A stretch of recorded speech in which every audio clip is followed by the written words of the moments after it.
সময় ৭২-এ আপনাদের সবাইকে স্বাগতম। এইমাত্র ডক্টর ইউনূস এবং নাহিদ ইসলামকে আটক। ১২ তারিখে নির্বাচন বন্ধ ঘোষণা। সন্ত্রাস ও লুটপাট মুক্ত রাষ্ট্র গড়তেই ১১ দলের ঐক্য, জানালেন মামুনুল হক। তারেক রহমানের উপর অমানবিক নির্যাতনের বিষয়ে চাঞ্চল্যকর তথ্য দিলেন সাবেক সেনাপ্রধান। ১২ই ফেব্রুয়ারি ব্যর্থ হলে ৫ই আগস্ট ব্যর্থ হয়ে যাবে, বললেন নাহিদ ইসলাম। হাসিনার সন্তানদের পুনর্বাসনের চেষ্টা করলে জনগণ প্রতিহত করবে, বললেন আসিফ মাহমুদ। জামাত উন্নয়নে বিশ্বাস করে না, তারা মানুষের আবেগ নিয়ে খেলে, বললেন পার্থ। সর্বশেষ জানবেন ১২ তারিখে নির্বাচন হওয়ার কোনো সম্ভাবনাই নেই, কঠিনভাবে ফেঁসে গেছেন ডক্টর ইউনূস এবং নাহিদ ইসলাম। এতক্ষণ শুনলেন সংবাদ শিরোনাম, এখন শুনবেন বিস্তারিত। পুরো দেশ জুড়ে চরম উত্তেজনা এবং ধোঁয়াশা। এইমাত্র পাওয়া খবরে জানা যাচ্ছে অন্তর্বর্তীকালীন সরকারের প্রধান উপদেষ্টা ডক্টর মোহাম্মদ ইউনূস এবং এনসিপির প্রধান আহ্বায়ক নাহিদ ইসলামকে আটক করা হয়েছে। একই সাথে অনিশ্চিত হয়ে পড়েছেন আগামী ১২ তারিখের কাঙ্ক্ষিত নির্বাচন।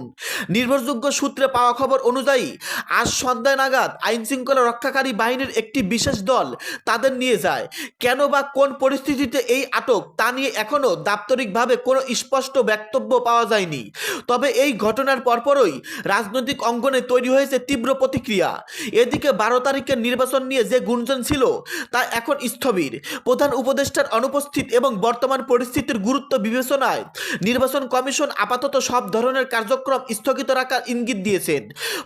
এর ফলে সাধারণ মানুষের মনে প্রশ্ন জেগেছে, তবে কি দেশে আবারও কোনো দীর্ঘমেয়াদী অনিশ্চয়তার দিকে যাচ্ছে?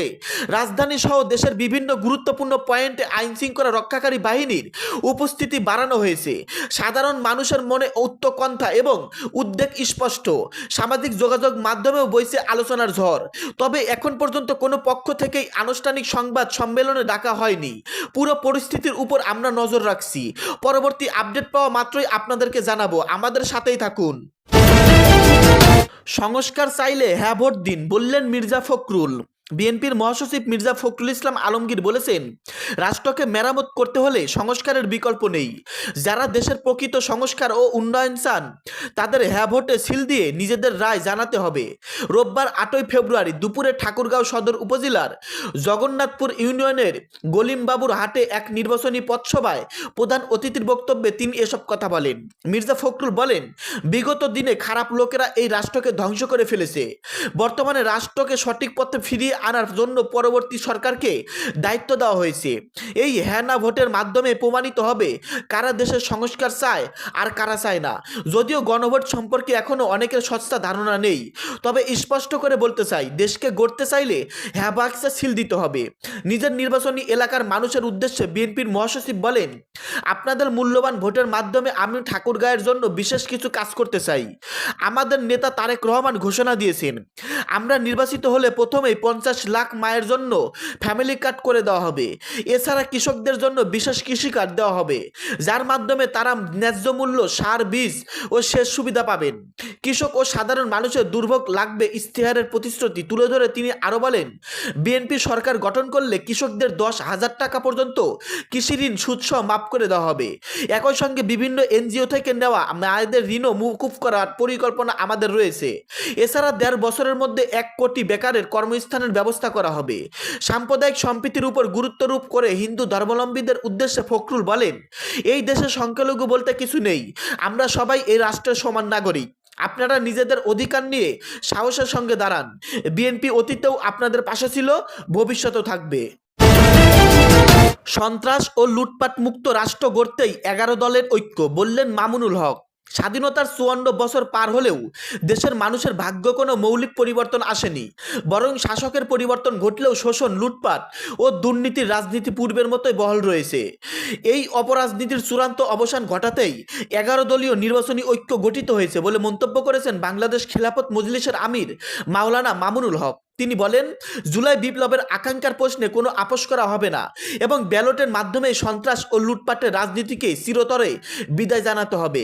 রোববার 8ই ফেব্রুয়ারি বিকালে রাজধানীর বাড্ডার ডিআইটি প্রজেক্ট খেলার মাঠে ঢাকা 11 আসনে 11 দলীয় জোটের প্রার্থী মোহাম্মদ নাহিদ ইসলাম নির্বাচনী জনসভায় বিশেষ অতিথির বক্তব্যে তিনি এসব কথা বলেন।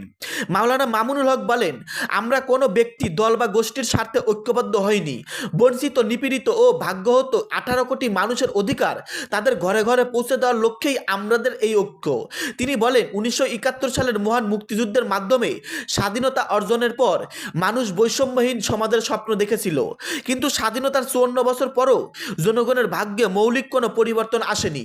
শাসকের চেহারা ও ভাষা বদলালেও শোষণের চরিত্র বদলায়নি। মামুনুল হক আরও বলেন, আগে বিদেশি শাসকরা এদেশে লুট করত, এখন দেশীয় শাসকরাই জনগণের সম্পদ লুট করে বিদেশে পাচার করে। যারা বেগমপাড়া গড়ে তুলেছে তারা দেশের মানুষের সঙ্গে আরও বড় প্রতারণা করেছে। জুলাই বিপ্লবের প্রসঙ্গ টেনে তিনি বলেন, দীর্ঘ দমন পীড়নের বিরুদ্ধে ছাত্র জনতার ঐক্যবদ্ধ আন্দোলনের মধ্য দিয়েই স্বৈরাচারের পতন হয়েছে। আলিয়া কওমি মাদ্রাসা, পাবলিক প্রাইভেট বিশ্ববিদ্যালয় সব বিভেদ ভেঙে তরুণ সমাজ রাজপথে নেমে এসেছিল। খেলাফত মজলিসের আমির বলেন, হাজারো মায়ের কোল খালি হয়েছে, 1.5 শতাধিক জুলাই যোদ্ধার রক্তে এই মাটি পবিত্রিত হয়েছে।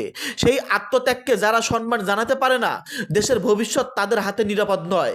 আগামী 12 ফেব্রুয়ারি নির্বাচনকে ব্যালট বিপ্লব আখ্যা দিয়ে মামুনুল হক বলেন, এই নির্বাচনের মাধ্যমে জুলাই বিপ্লবের আকাঙ্ক্ষা বাস্তবায়ন করতে হবে, কোনো আপোষ নয়, কোনো নমনীয়ত নয়। তিনি ঢাকায় 11 আসনের ভোটারদের উদ্দেশ্যে বলেন, আমি যদি এই আসনের ভোটার হতাম, শাপলাকলি প্রতীকে নাহিদ ইসলামকেই ভোট দিতাম। এটি আপনাদের পবিত্র আমানত। হাসিনার সন্তানদের পুনর্বাসনের চেষ্টা করলে জনগণ প্রতিহত করবে বললেন আসিফ মাহমুদ। নারায়ণগঞ্জে এনসিপির মুখপাত্র ও নির্বাচন পরিচালনার কমিটির প্রধান আসিফ মাহমুদ সজীব ভুইয়া বলেছেন, শেখ হাসিনার সন্তানদের পুনর্বাসনের চেষ্টা করলে 11 দলীয় জোটসহ বাংলাদেশের জনগণ রক্ত দিয়ে হলেও তাদেরকে প্রতিহত করবে। শনিবার 7ই ফেব্রুয়ারি রাতে 10:30টায় নারায়ণগঞ্জের ভুইঘর এলাকায় বাংলাদেশ খেলাফত মজলিস নারায়ণগঞ্জ মহানগর আয়োজিত এক সমাবেশে তিনি কথা বলেন। আসিফ মাহমুদ বলেন, একটি রাজনৈতিক দলের প্রধান বিদেশে একটি গণমাধ্যমে ইন্টারভিউ দিয়ে বলেছেন, জনগণ যদি চায় শেখ হাসিনার সন্তানটা ফিরে আসবে, তার মানে তিনি শেখ হাসিনার সন্তানদের রাজনীতিতে ফিরিয়ে এনে পুনর্বাসনের চেষ্টা করছেন। শেখ হাসিনার সন্তানদের ফিরিয়ে আনার জন্য 5ই আগস্ট হাজারো ছাত্র জনতা বুকের তাজা রক্ত ঢেলে দেয় নাই। তিনি বলেন, 5ই আগস্ট যদি শেখ হাসিনাকে দেশছাড়া করতে পারি, 12ই ফেব্রুয়ারি নির্বাচনে 11 দলীয় জোটের নির্বাচিত হওয়া কোনো বিষয় না। অনুষ্ঠানে প্রধান অতিথির বক্তব্যে বাংলাদেশ খেলাফত মজলিসের আমির মামুনুল হক বলেন, বিগত 17 বছরের শোষণ, দুঃশাসন, গুম, খুন, বঞ্চনার বিরুদ্ধে 11 দলীয় জোট ঐক্যবদ্ধ হয়েছে। আগামী 12ই ফেব্রুয়ারি নির্বাচনে বাংলাদেশ থেকে দুটি ভূত তাড়াতে হবে। একটি হচ্ছে সন্ত্রাস চাঁদাবাজের ভূত, অপরটি হচ্ছে দুর্নীতি ও বিদেশে টাকা পাচার। কারণ বিগত 15 বছরের শাসনামলে দিনের ভোট, রাতের ভোট, আমি দামি নির্বাচনের মাধ্যমে মানুষের ভোটাধিকার কেড়ে নিয়েছিল ফ্যাসিস্ট সরকার। তাই বাংলাদেশের মানুষ অধীর আগ্রহে বসে আছে আগামী 12 তারিখে ভোট দেওয়ার জন্য। দর্শক, এতক্ষণ শুনলেন আপনারা গুরুত্বপূর্ণ প্রতিবেদন, আমাদের দেশে কি ঘটতেছে, কি হওয়ার সম্ভাবনা। দর্শক, আজকের এই ভিডিও সম্পর্কে আপনাদের ব্যক্তিগত মতামত ভিডিওর কমেন্টে অবশ্যই লিখে জানিয়ে দিবেন। ভিডিওটি শেষ করার আগে ছোট্ট একটি রিকোয়েস্ট, সময় 72 ইউটিউব চ্যানেলটাকে সাবস্ক্রাইব করে সর্বদা সঙ্গেই থাকবেন। ধন্যবাদ।